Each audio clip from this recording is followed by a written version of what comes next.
करना चाहता हूं वचन से। हालेलुया। जब हम यिर्मयाह चैप्टर 33 और उसके 6 वचन को पढ़ते हैं,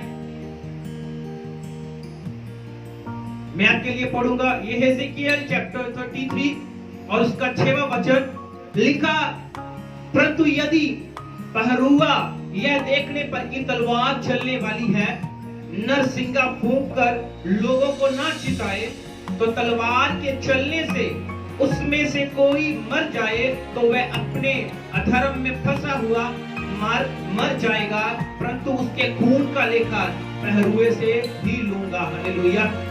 जब हम इस वचन को पढ़ते हैं तो यह वचन क्लियर करता है, लिखा जब पहरुआ यह देखने पर कि तलवार चलने वाली है।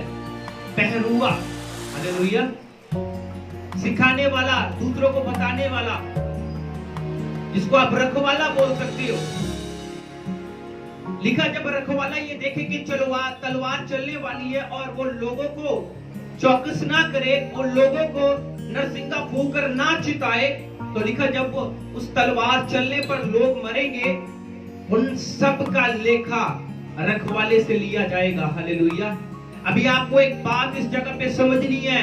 मान लीजिए आपके आसपास कुछ ऐसे लोग हैं जो प्रभु से दूर हैं, जो प्रभु को नहीं जानते, और आप उनमें विश्वासी हो, और अगर आज तक आपने कभी उन्हें सुसमाचार नहीं सुनाया, उन्हें ये नहीं बताया कि यीशु मसीह उद्धार करता है, यीशु मसीह मुक्ति देने वाला है, तो एक बात मैं आपसे बोलना चाहता हूँ। बाइबल क्लियर करती है कि उनकी जान का, अगर वो बिना यीशु को जाने मरते हैं, तो उनकी जान का जो लेखा है वो आपको देना होगा। हालेलुया। मान लीजिए आपका कोई फैमिली मेंबर जो प्रभु से दूर है, अगर आपने उसको सुसमाचार नहीं सुनाया, अगर बिना सुसमाचार के वो मरता है, तो उसका लेखा आपको देना पड़ेगा। हालेलुया। क्योंकि बहुत सारे लोग डरते हैं कि कैसे हम किसी को बताएं यीशु के बारे में, क्या बताएं, कैसे बोले, कैसे शुरू करें, पता नहीं लोग हमारे साथ कैसा बिहेव करेंगे, पता नहीं लोग हमें क्या बोलेंगे। हालेलुया।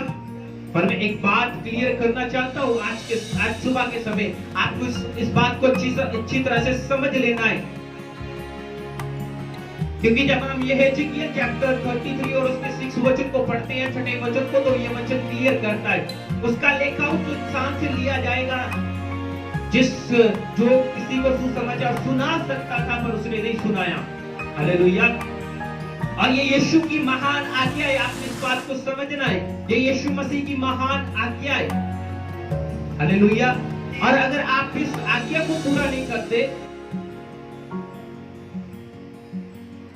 तो उस जान का लेखा आपसे लिया जाएगा, चाहे वो आपका पड़ोसी है, चाहे आपका वो फ्रेंड है, चाहे आपके वो रिलेटिव्स हैं। अगर आपने उनको, वो बात अलग है, वो विश्वास करें चाहे ना करें, पर आपको सुसमाचार उन्हें सुनाना है, गुड न्यूज सुनानी है कि यीशु मसीह मुक्तिदाता है, यीशु मसीह उद्धार करता है, यीशु के नाम में माफी है। हालेलुया। यीशु के नाम में जीवन है, ये गुड न्यूज। दूसरा उस पर सुनने वाला विश्वास करे चाहे ना करे, आपको उस बात की कोई चिंता नहीं होनी चाहिए। आपको ये काम करना है कि आपको सुना के फ्री होना है। और मान लीजिए अगर आपके पड़ोसी तक अभी तक वचन नहीं पहुंचा, या आज तक आपने कभी उन्हें नहीं बताया, तो उनकी जान का लेखा, अगर वो बिना जाने मरते हैं, तो उसका लेखा आपसे लिया जाएगा। लिखा पहरुए से लेखा लूंगा, मतलब रखवाले से। अगर रखवाला चौकस नहीं करता है, लोगों को नरसिंगा फूंक कर बताता नहीं है कि तलवार चलने वाली है, युद्ध होने वाला है, तो लिखा जब उस तलवार चलने में लोग मरेंगे, उन सब का लेखा मैं पहरुए से लूंगा, यानी कि रखवाले से लूंगा। हालेलुया। मान लीजिए अगर मैं किसी को सुसमाचार नहीं सुनाता, अगर मैं उसको जानता हूं, अगर वो मेरे पास है, अगर मैं उनको सुसमाचार नहीं सुनाता, अगर बिना सुसमाचार के वो मरते हैं, तो उनका लेखा परमेश्वर मुझसे लेगा। हालेलुया। अगर आपके पास कोई ऐसा आपका फैमिली मेंबर है, या आपके आस पड़ोस में कोई जिसको आज तक आपने सुसमाचार नहीं सुनाया, अगर वो बिना सुसमाचार सुने मरते हैं, तो उसका लेखा परमेश्वर आपसे लेगा कि मैंने तुझे उन लोगों के बीच में भेजा, मैंने तुझे उस एरिया में भेजा, तूने सुसमाचार क्यों नहीं सुनाया। हालेलुया। उसका लेखा परमेश्वर आपसे लेगा। आपका काम है आत्माओं को जीतना स्वर्ग राज के लिए, परमेश्वर के राज्य के लिए सोल्स को विन करना, आत्माओं को जीतना। हालेलुया।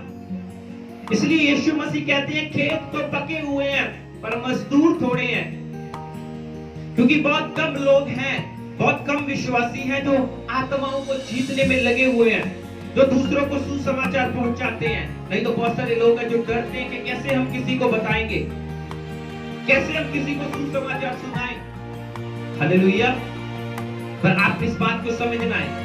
दूसरा ये यीशु मसीह की महान आज्ञा, जब मत्ती 28 का 19 को पढ़ते हैं तो उस जगह पे एक आज्ञा यीशु मसीह ने दी है जिसको महान आज्ञा बोलते हैं कि जाओ सब जातियों के लोगों को मेरे चेले बनाओ। कैसे बनाओगे? जब तक आप उन्हें बताओगे नहीं कि यीशु मसीह उद्धार करता है, यीशु मसीह मुक्तिदाता है, यीशु के नाम में माफी है। हालेलुया। लिखा उन्हें पिता पुत्र और पवित्र आत्मा के नाम से बपतिस्मा दो। ये एक विश्वासी का काम है आत्माओं को जीतना।